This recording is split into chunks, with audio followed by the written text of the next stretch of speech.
चलिए पढ़ना स्टार्ट करें हम लोग। कल बहुत ज़्यादा बारिश थी, आज भी बारिश, अब वापस से वैसा ही बता रखा है 3-4 दिन लगातार बारिश चलेगी। लेकिन पढ़ाई को कब तक हम डिले करेंगे? पढ़ना तो स्टार्ट करना पड़ेगा, एक एक दिन भागता जाएगा। लास्ट क्लास में मैंने राष्ट्रपति पढ़ाया था आप लोगों को, राष्ट्रपतियों का आपातकाल पढ़ाया था। एक रिवीजन के साथ आगे बढ़ेंगे। हमारे देश में सबसे ताकतवर हस्ती, कम से कम लिखित में जिसको आप कहते हैं, वो है भारत का प्रेसिडेंट ऑफ इंडिया, यानी राष्ट्रपति। आपके राज्य का प्रधान है। भारत को हम देश मानते हैं, लेकिन वर्ल्ड लेवल पे आपकी आइडेंटिटी एक स्टेट जैसी है। तो इसलिए कई बार एग्जाम में क्वेश्चन आता है, राज्य का कौन हेड है भारत के का, तो आप कहते हैं हमारा राष्ट्रपति। इसको एक किताब ने सबसे बड़ा बना दिया, और उस किताब का नाम है भारत का संविधान। तो इसलिए आप कहते हैं ये हमारा संवैधानिक प्रमुख है।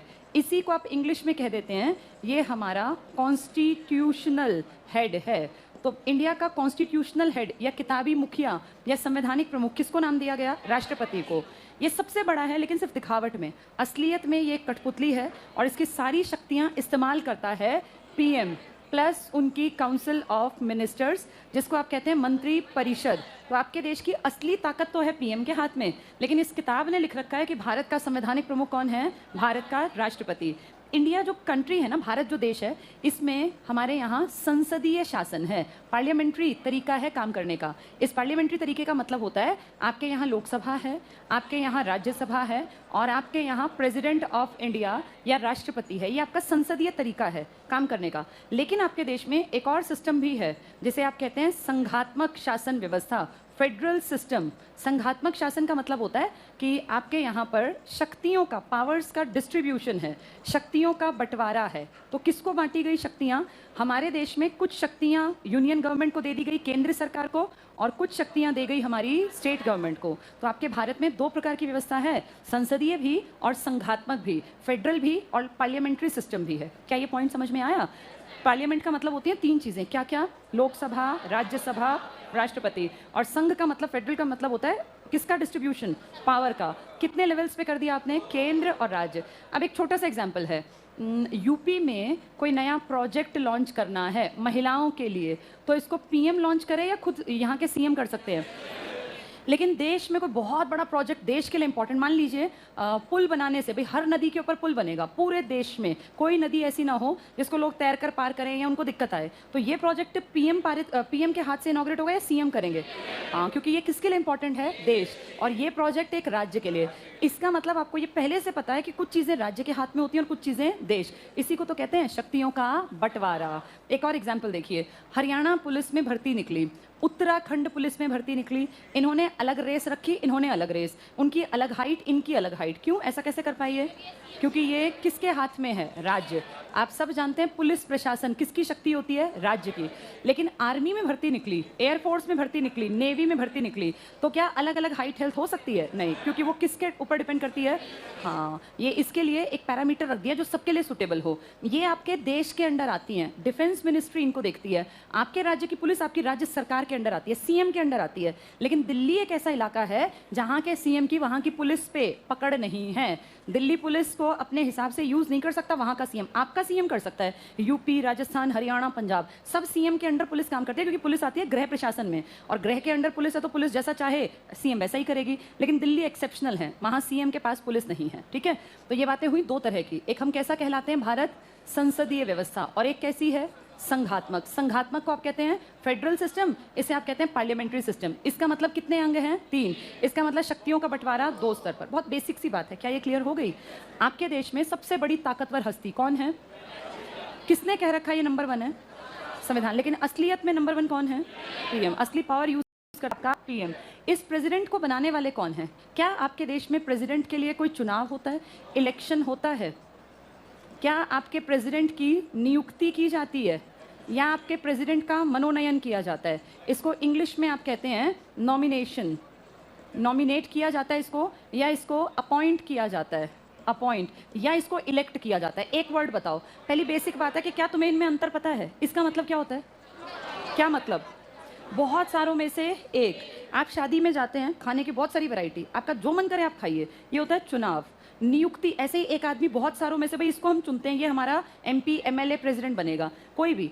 नियुक्ति का मतलब है जैसे तुम हो यहाँ, तुम सब आईसीएस के स्टूडेंट हो, मैं तुम में से किसी एक को कह दूं भाई हम एक फंक्शन कर रहे हैं, ये उसका हेड रहेगा, सब कुछ ये संभालेगा लड़का या एक लड़की संभालेगी। अब मैंने उसको इलेक्ट नहीं किया, मैंने उसको अपॉइंट कर दिया, भाई तुम काम करोगे सारा। अगर हम किसी को बिना इलेक्शन के सीधे ही कहीं बैठा दें तो वो कहलाता है मनोनयन। आपके देश में बहुत ध्यान से सुनना, एमपीज का सबका और एमएलएस का चुनाव होता है। आपके देश में कोई एमपी कोई एमएलए इलेक्शन के बिना नहीं आ पाता। एक्सेप्शनल हैं 12 एमपी जिनको सीधे नॉमिनेट किया जाता है राज्यसभा में, उनका कोई इलेक्शन नहीं होता, वो डायरेक्ट नॉमिनेट होते हैं। और नॉमिनेट होने वाले इन लोगों में ज़रूरी है कि ये अपने फील्ड के एक्सपर्ट्स हों और सीधे राष्ट्रपति इनको भेज देता है।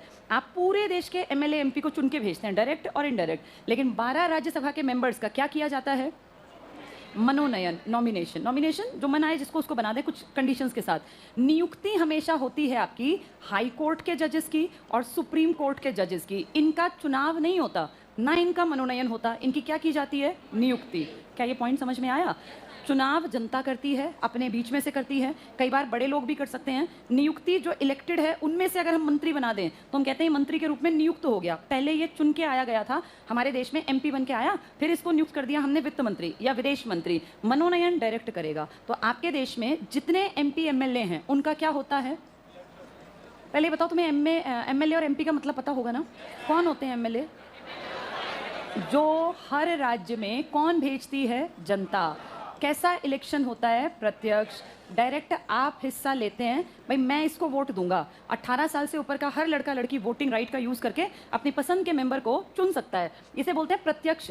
एक होता है अप्रत्यक्ष चुनाव, आप डायरेक्ट नहीं होते। इसको ऐसे समझो, आपने चुने एमएलए, इन एमएलएज ने, एक एग्जाम्पल दे रही हूँ, हरियाणा से कुछ एमपी भेज दिए इन्होंने। वो एमपी एमएलए नहीं थे, मान लो 90 एमएलए हैं, ये कहते हैं 5 एमएलए हमें भेजने हैं, हमें ऊपर से वो मिला है कि 5 एमपी भेजो। तो ये 90 एमएलए अपने से अलग 5 लोगों को भेज देंगे राज्यसभा में। राज्यसभा में बैठने वाले आदमी क्या कहलाएंगे? उनको किसने भेजा? एमएलए किसने बनाए? जनता ने। इसको आप बोलते हैं इनडायरेक्ट इलेक्शन। आपने सीधे एमपी नहीं बनाए राज्यसभा के, आपने सीधे बनाए लोकसभा के। जनता 2 तरह के एमपी बनाती है, मैं और तुम 2 तरह के एमपी बनाते हैं। एक होते हैं डायरेक्ट हमने भेजे और एक हमने इनडायरेक्ट भेजे। डायरेक्ट वाले कहाँ बैठे? लोकसभा, भाई लोगों की सभा में। और इनडायरेक्ट वाले कहाँ भेजे? कहाँ बैठे? राज्यसभा। इसको आपने नहीं, आपने बनाए एमएलए, एमएलए ने बनाए राज्यसभा वाले। तो ये तीसरी स्टेज की बात हो गई। क्या ये पॉइंट समझ में आया? अजीब बात है, हम सब 18 साल के हो जाते हैं, वोटिंग राइट मिल जाता है। ये बेसिक बात कोई समझाता ही नहीं कि डायरेक्ट और इनडायरेक्ट में क्या अंतर है। डायरेक्ट आपने सीधे भेजे, इनडायरेक्ट में आपने पहले किसी को चुना फिर उसने अगलों को भेज दिया। क्या ये बात क्लियर है? जहां आप डायरेक्ट भेजते हैं ना, इनकी जवाबदेही होती है। जवाबदेही, भैया आपने ऐसा क्यों किया, आंसर देना पड़ता है। लेकिन क्वेश्चन आप नहीं पूछ पाते, तो आपके बिहाफ पे इनसे क्वेश्चन कौन करता है? आपका ऑपोजिशन। और बहुत दुख की बात क्या है कि इंडिया में पिछले 6-7 साल से कोई भी ऑपोजिशन में है ही नहीं। 14 से आपकी सीट वैकेंट, कोई आदमी आपका ऑपोजिशन का लीडर नहीं है इस देश में आज के टाइम में। इसीलिए आप लोकसभा में ताकत नहीं दिखा पाते। राज्यसभा में बैठने वाले लोग एमपी किसने भेजे हैं? और यहाँ बैठने वाले एमपी किसने भेजे हैं? जनता ने। तो ये बहुत छोटी छोटी सी बातें हैं, हर एक को पता होनी चाहिए। डायरेक्ट इलेक्शन क्या होता है? जब आप सीधे भेजते हैं। इनडायरेक्ट जब आप पहले किसी को चुनते हैं फिर वो अगले को चुनता है। तो ये कैसा इलेक्शन हो गया? इनडायरेक्ट। वापस आते हैं, चुनाव समझ में आता है? जनता के बीच में से कुछ लोग खड़े होते हैं, हम इलेक्शन में खड़े हो गए, तो हम चुनाव में इस सीट पर खड़े हैं, भाई हमें वोट दीजिए। आपकी मर्जी, आप किसको चुनेंगे? हम कहते हैं ये इलेक्शन में जीत कर आए, ये इलेक्शन हार गए, तो ये चुनाव है। बहुत सारों में से आप किसी बीजेपी वाले को, किसी इनेलो वाले को, किसी कांग्रेस को, जिसको मन करे वोट दे सकते हैं। ये आप अपनी मर्जी से चुनाव करते हैं। जब इन चुने हुए लोगों में से कुछ को आप देखते हैं एमपी मंत्री बन गया, कोई वित्त मंत्री, कोई विदेश मंत्री, कोई रेल मंत्री, पेट्रोलियम मंत्री, खनन मंत्री, स्वास्थ्य मंत्री, इनकी क्या कर दी गई? हाँ, इनको अपॉइंट कर दिया। कौन देता है अपॉइंटमेंट? अपॉइंटमेंट कौन देता है? राष्ट्रपति। कौन देता है अपॉइंटमेंट? अभी तो बदले हैं इसी महीने, राष्ट्रपति भवन में नहीं गए थे सारे? और देखो वहाँ राष्ट्रपति खड़ा हुआ था, एक एक करके मंत्री आ रहे थे। ये कौन? सिंधिया, ज्योतिरादित्य सिंधिया। नमस्ते करनी भूल गया था, फिर जाके बैठ गया, वापस उठ के आया, फिर नमस्ते हाथ जोड़ के करके गया। ये मजाक बना था ये। तो ये राष्ट्रपति ने क्या किया है? इन लोगों को नियुक्त किया है। पहले तुमने क्या किया? इनका जनता ने चुनाव किया, राष्ट्रपति ने इनको नियुक्त कर दिया। राष्ट्रपति सबको मनोनीत नहीं करता, सिर्फ कितनों को मनोनीत करता है? 12। और वो कहाँ जाके बैठते हैं? वो अपने फील्ड के क्या होते हैं? क्लियर हो गया सबको? ये बहुत बेसिक बात है, जगह जगह शब्द आएंगे, अब तुम्हें दिक्कत ना हो। वो चयनित कहें तो ये, नियुक्त कहें तो ये, और मनोनीत कहें तो ये तीसरा ग्रुप हो गया। ठीक है, चलो अब हम आज बात करते हैं लोकसभा और राज्यसभा की। लोकसभा में आपके देश में कब बनी पहली लोकसभा? हाँ, 1952 में आपकी फर्स्ट लोकसभा का गठन हुआ, यानी इलेक्शन हुए थे देश में। अब ध्यान से सुनना इसको। अक्टूबर 1951 में इलेक्शन हुए और 7 चरणों में इलेक्शन चले, अक्टूबर, नवंबर, दिसंबर, जनवरी, फरवरी, मार्च, तब जाके पूरे हुए। और फिर लोकसभा बनते बनते 1952 आनी थी, क्योंकि 6 महीने में तो 52 आ ही जाएगा, और मई में जाके आपकी लोकसभा का गठन हुआ। तो 13 मई 1952 आपकी फर्स्ट लोकसभा की बैठक देखी गई। तो पहली लोकसभा 52 में बन गई। इलेक्शन कब हुए इसके? अब जो लोकसभा चल रही है कौन सी है वो? कौन सी लोकसभा चल रही है? 17वीं लोकसभा, जिसके इलेक्शन कब हुए थे? अब कब तक रहेंगे ये? 2024 तक, फिर 18वीं आएगी। ठीक है, इस टाइम पर आपके देश में इलेक्शन का राइट सिर्फ उनको था जिनकी उम्र 21 साल थी। 1989 में आपके देश में इलेक्शन कमिश्नर और उनकी पूरी टीम ने डिसाइड किया कि ये एज घटानी चाहिए, और 21 तक तो बहुत बुद्धि का विकास हो जाता है, 18 साल कर दो, 18 में भी वो अपना डिसीजन ले पाएगा। 1989 में आपके मताधिकार की आयु 21 से घटाकर कितनी कर दी गई? इसके लिए आपने कॉन्स्टिट्यूशन की उस किताब में एक बदलाव किया 1989 में, 61st संशोधन, अमेंडमेंट जिसको आप कहते हैं, इसके थ्रू आपकी वोटिंग राइट की जो एज है वो घटा दी गई। अब मुझे बताओ, अगर 21 से 18 के बच्चे इसमें ऐड हुए तो बहुत सारे लोग ऐड हो गए होंगे ना। इसीलिए जो पहले सिर्फ एक आदमी काम संभाल लेता था, इलेक्शन कमिश्नर जिसको आप कहते थे, अब उसकी जगह चीफ इलेक्शन कमिश्नर के अलावा, उस एक के अलावा 2 आदमी और बुलाए गए कि अकेला काम कैसे करेगा, और मेंबर्स ले आओ। 1989 में, पर आपके देश की हालत बहुत खराब हुई 89 के बाद। 89 में राजीव हटे, वीपी सिंह आए 90 तक, 90 से 91 चंद्रशेखर, बहुत खराब, आपकी हालत इतनी खराब कि बाहर ये था कि इंडिया जो है वो इंटरनेशनल मार्केट में 0 पे जाएगा। उस कंडीशन में कहा क्यों खर्चा बढ़ाते हो, एक ही आदमी ना चुनाव करवा देगा, हटा दो, 3 की जरूरत नहीं है, और इनको हटा दिया। फिर जब आपकी सरकार थोड़ी स्टेबल हुई 1993 में, आप लोगों ने डिसीजन लिया कि अब वापस सच में जरूरत है कि इसको 3 सदस्यीय कर दें, और आज 2021 में आप कहते हैं हमारे इलेक्शन कमीशन में कितने सदस्य हैं? हाँ, 3 सदस्य हैं, जिनमें से एक चीफ इलेक्शन कमिश्नर है और 2 कहलाते हैं अन्य इलेक्शन जो कमिश्नर्स हैं, अदर इलेक्शन कमिश्नर्स। क्या ये पॉइंट समझ में आ गया? एज अब कितनी है? पहले कितनी थी? कौन से सन में घटी? किताब में कौन से नंबर का चेंज था ये? 61वां संविधान संशोधन। किस सन की घटना है ये? अच्छा, अब कितने सदस्य हैं इसमें? क्लियर ये?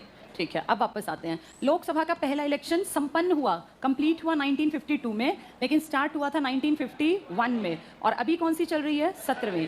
राज्यसभा पहली बनी थी 1952 में, और आज भी पहली ही चल रही है, क्योंकि लोग आए और चले गए, लेकिन राज्यसभा ना कभी समाप्त हुई, ना कभी सस्पेंड हुई, कभी खत्म नहीं की। 52 से लेकर 2021 तक आदमी बदले, लेकिन राज्यसभा आज भी कौन सी चल रही है? पहली। इसका कारण है, इसमें एक साथ कभी सबकी छुट्टी की ही नहीं, इन्होंने एक एक साथ छुट्टी करते गए। कितने कितने साल बाद? 5 साल। अब जो 2019 में आए हैं, चाहे ये जीते हैं पार्टी में, या ये पार्टी बिना जीती वाली के हैं, भाई कांग्रेस के हैं, कोई भी आया, आपका आया या बीजेपी का आया, ये सब हटेंगे। कब जाके? 2024। ये कभी हटे ही नहीं, पूरे एक साथ नहीं हटे। आदमी हटे, लेकिन हटे कैसे? 1/3 मेंबर कितने साल बाद रिटायर हुए? 2 साल। जिनको एक आदमी को काम करते हुए कितने साल हो गए? ये अपने आप हटते चले गए। जैसे मैंने पहले भी समझाया था आप लोगों को, इस क्लास में आप लोग बैठे हैं, आपकी क्लास के 3 सेक्शन बना दें, मान लो 1, 2 और 3, और इनमें से कुछ को हम सेकंड लेक्चर के बाद भेज दें और नए बच्चे आ जाएं, कुछ को तीसरे के बाद भेज दें और नए आ जाएं, कुछ को चौथे के बाद भेज दें और नए आ जाएं। फिर हम कहें अब वो चले जाओ जो सबसे पहले आए थे, तो फिर इधर वाले चले गए, फिर इनकी जगह नए आ गए, फिर उधर वाले। ये आवाजाही का चक्र ऐसा चला कि कभी दिक्कत हुई ही नहीं। बस स्टार्टिंग में 2 बार दिक्कत आई। 1952 में तो सब एक साथ आ गए, मान लो 245 हैं आज। 1954 में इसके 1/3 निकाल दिए, 1956 में फिर 1/3 निकाल दिए, फिर कभी नहीं निकाले, फिर अपने आप निकले, क्योंकि यहाँ आते आते जो यहाँ आए थे उनको कितने साल हो गए? 6 साल। 1/3 बीच में नए आ गए, तो अब अपने आप हट जाओ जो पुराने हैं। 1960 में अपने आप हट जाओ जिनको 6 साल हो गए, 62 में 6 साल, ऐसे करते करते कितने कितने लोग हटते रहे? 1/3। कितने कितने साल बाद? और इस तरह आज तक ना राज्यसभा आपको तोड़नी पड़ी और ना पूरी नई बनानी पड़ी, आवाजाही चलती रही। जैसे पेड़ देखे हैं ना, पतझड़ के कुछ पेड़ सारे पत्ते गिरा देते हैं, कुछ होते हैं आधे पत्ते गिराते हैं, आधे रहते हैं, जो गिरा दिए उन पे नए आ गए, फिर आधे गिरेंगे, वो पूरी तरह कभी खाली नहीं होते। ऐसी ही आपकी राज्यसभा है। लोकसभा एक साथ आती है और एक साथ चली जाती है, इसीलिए आप कहते हैं ये तो हमारा अस्थायी अंग है, ये परमानेंट नहीं है, क्योंकि ये बीच में क्या भी हो सकती है? भंग। ये आपका कैसा पार्ट है? स्थायी। आज तक ना ये भंग हुई, ना समाप्त, और ना कभी सस्पेंड हो सकती, ये परमानेंट है राज्यसभा। क्या ये बेसिक सी बात समझ में आ गई? बहुत छोटी चीज़ें हैं, ये हर पढ़े लिखे को आनी चाहिए। आपके देश में बहुत बड़ी भीड़ बैठती है यहाँ, कितने लोगों की लोकसभा में?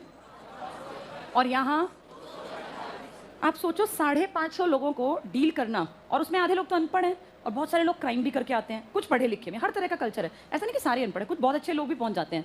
इन 543 को मैनेज करना बड़ा मुश्किल है, इसीलिए इनके ऊपर इनका एक हेड बना दिया, जिसको क्या नाम दिया? अध्यक्ष। अगर ये प्रेजेंट ना हो तो उपाध्यक्ष। इन 245 के ऊपर कोई हेड नहीं बनाया और कहा आपके लिए हेड एक बाहर से आएगा। जो भारत का उपराष्ट्रपति होगा वो ऑटोमेटिकली आके यहाँ इनका सभापति बन जाएगा। इसे आप कहते हैं ये पदेन है, एक्स ऑफिशियो। ये इसीलिए बना आदमी क्योंकि ये भारत का क्या था? उपराष्ट्रपति। दूसरी बड़ी सैलरी लेता है 4 लाख की, कभी ले नहीं पाता क्योंकि पूरे साल काम करता है सभापति के रूप में, और अगर राष्ट्रपति मर गया तो राष्ट्रपति की कुर्सी पे बैठेगा तब राष्ट्रपति की। यानी ये आदमी कभी भी अपने पद की सैलरी नहीं लेता, इसके पद का कोई काम नहीं है, इसको ना किसी कागज पे साइन करने राष्ट्रपति की तरह और ना कोई काम करना। इसका सबसे इंपॉर्टेंट काम कहाँ पर है? तो इसको सैलरी भी किस रूप में मिलती है? अगर राष्ट्रपति मर जाए तो ये क्या बन जाता है? उपराष्ट्रपति ही क्या बनेगा? राष्ट्रपति। तब फिर वो 5 लाख रुपए लेगा, अदरवाइज वो किसकी सैलरी लेगा? क्या ये पॉइंट समझ में आ गए? ये दोनों लोकसभा राज्यसभा आपके फायदे के लिए बनाई गई, क्योंकि समय के साथ साथ आपको संविधान में बदलाव करने पड़ते हैं। आपको समय के अनुसार क्या बनाने पड़ते हैं? नए नए कानून। कानून कैसे बनते हैं? डायरेक्ट नहीं बनते। पहले क्या लाया जाता है? बिल।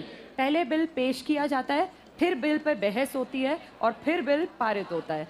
ऐसे ही सेकंड हाउस में जाता है, एक ने कर दिया ना सारा काम, फिर ये दूसरे में जाएगा, और अगर उसने भी पारित कर दिया तो फिर ये जाएगा प्रेसिडेंट ऑफ इंडिया के पास हस्ताक्षर के लिए। अगर प्रेसिडेंट ऑफ इंडिया ने साइन कर दिए, वेल एंड गुड, ये बन गया। ये पहले बिल था, फिर ये साइन होते ही क्या बन गया? हमारा कानून।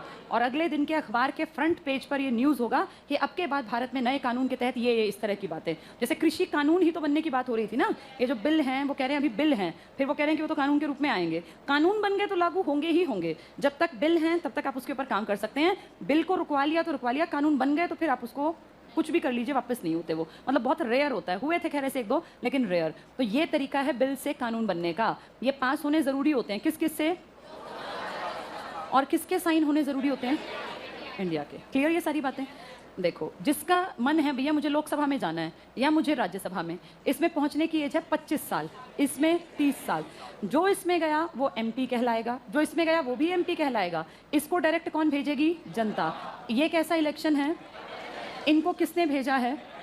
एमएलए कहाँ काम करते हैं? अपने अपने राज्य में। इनको संभालने वाला अध्यक्ष था, उपाध्यक्ष था, सभापति, उपसभापति। ये 543 थे, ये 245 थे। ये 245 कैसे बनते हैं?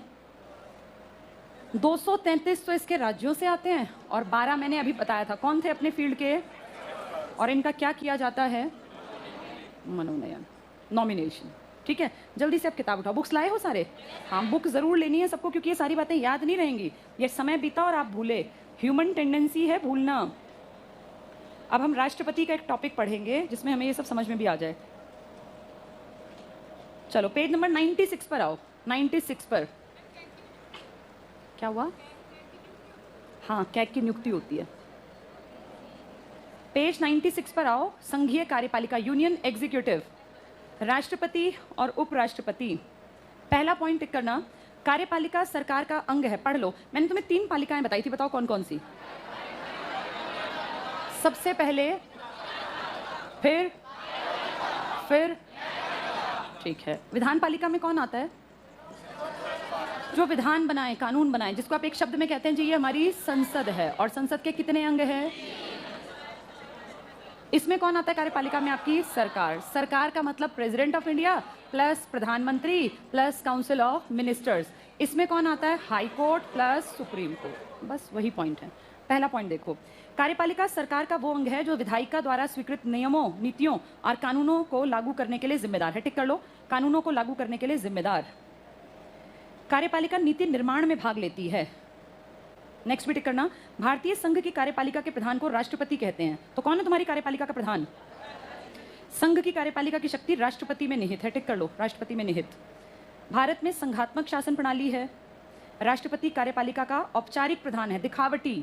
और मंत्रिमंडल वास्तविक। मंत्रिमंडल का मुखिया कौन? पीएम। तो असली पावर किसके हाथ में है? पीएम। दिखावटी पावरफुल कौन है? राष्ट्रपति।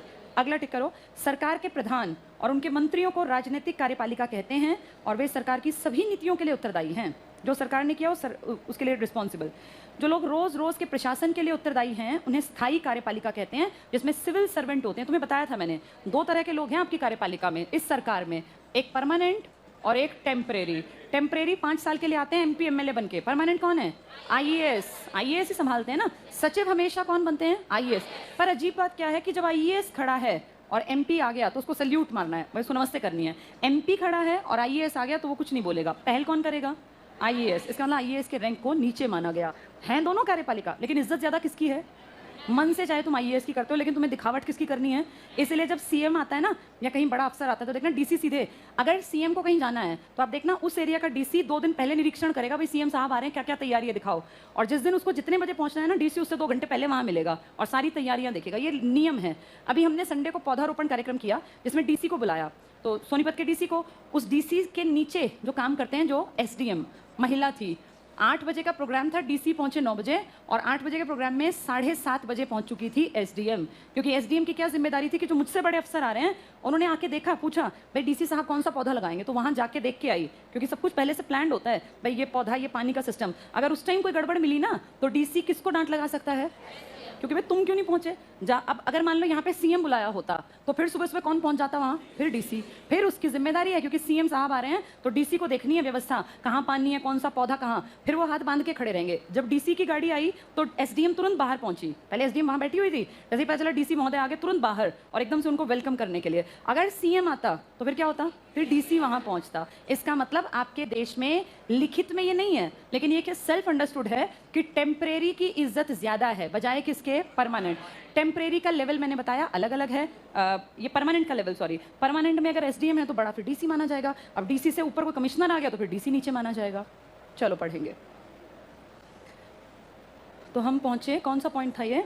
हाँ, स्थायी कार्यपालिका। स्थायी में कौन होते हैं? सिविल सर्विस वाले। अगला पॉइंट टिक करो। संविधान के भाग 5 में अनुच्छेद 52 से 78 तक संघ की कार्यपालिका शक्ति का वर्णन है। इसमें राष्ट्रपति, उपराष्ट्रपति, प्रधानमंत्री, मंत्रिमंडल, महान्यायवादी, सब बड़े बड़े लोग शामिल होते हैं। राष्ट्रपति भारत का राज्य प्रमुख है। डबल टिक कर लो, देश प्रमुख नहीं लिखा, राज्य प्रमुख। भारत का प्रथम नागरिक है, राष्ट्र की एकता अखंडता का प्रतीक है। नेक्स्ट भी टिक करना। अनुच्छेद 52 में प्रावधान है कि भारत का एक राष्ट्रपति होगा। इस व्यवस्था के अंतर्गत राष्ट्रपति भारत में राज्य का औपचारिक प्रधान है। अंडरलाइन कर लो, राज्य का औपचारिक। इसमें राज्य का मतलब देश है या सच में राज्य? ये देश को राज्य लिख रहे हैं, ये अंडरलाइन कर लेना। राज्य का औपचारिक प्रधान है। प्रधानमंत्री और मंत्रिपरिषद सरकार चलाते हैं। राज्यों के स्तर पर राज्यपाल, मुख्यमंत्री, मंत्रिपरिषद मिलकर कार्यपालिका बनाते हैं। अगला भी टिक कर लो। भारत के संविधान में औपचारिक रूप से संघ की कार्यपालिका शक्तियां राष्ट्रपति को दी गई हैं। वास्तव में प्रधानमंत्री के नेतृत्व में बनी मंत्रिपरिषद के माध्यम से राष्ट्रपति इन शक्तियों का प्रयोग करता है। असली यूज राष्ट्रपति करता है या पीएम? असली यूज पीएम का। राष्ट्रपति 5 वर्ष के लिए चुना जाता है, सीधे जनता के द्वारा निर्वाचन नहीं होता। तो क्या होती है राष्ट्रपति का?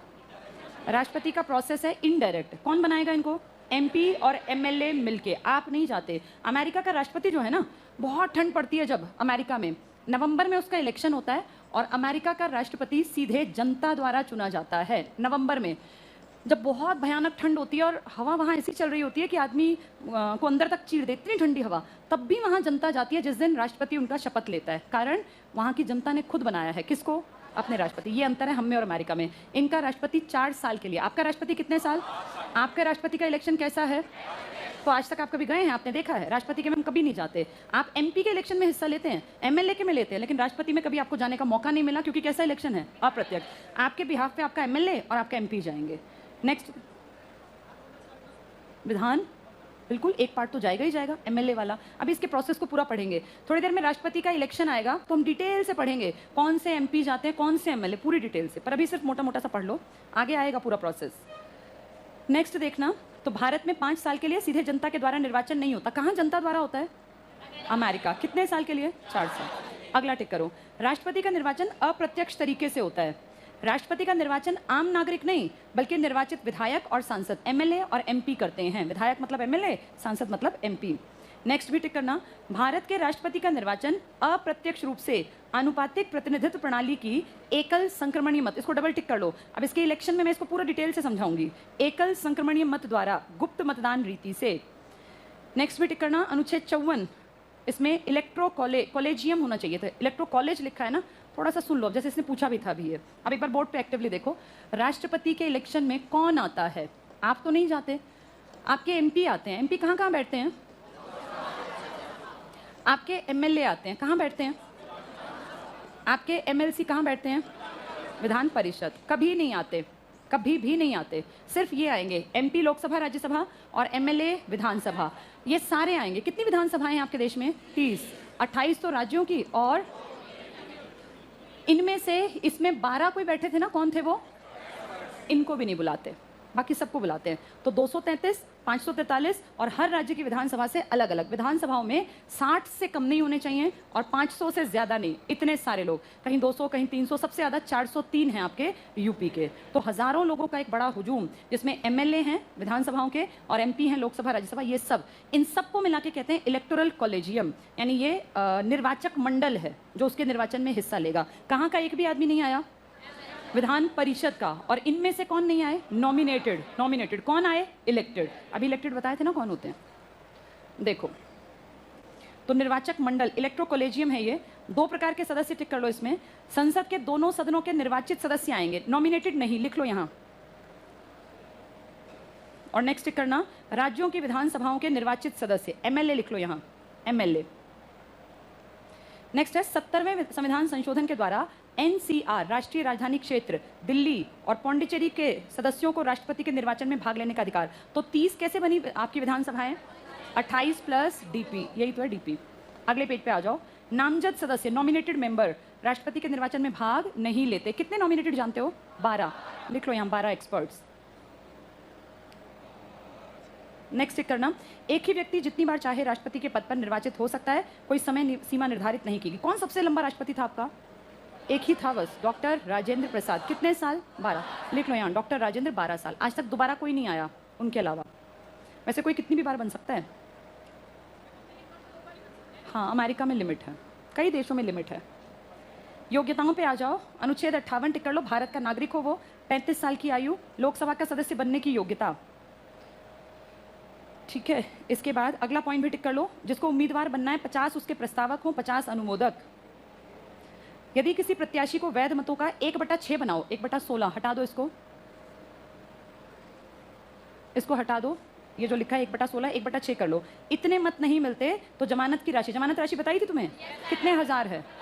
RBI में चली जाती, लिख लो यहाँ 15,000 RBI में चली जाएगी अगर टोटल का 1/6 भी नहीं मिला वोट का। अगला पॉइंट टिक कर लो, कार्यकाल 5 वर्ष की अवधि। नेक्स्ट पढ़ लो, यदि किसी राज्य की विधानसभा भंग है और राष्ट्रपति का चुनाव होना है तो चुनाव होगा, चाहे विधानसभा के सदस्य वोट डालें या न डालें।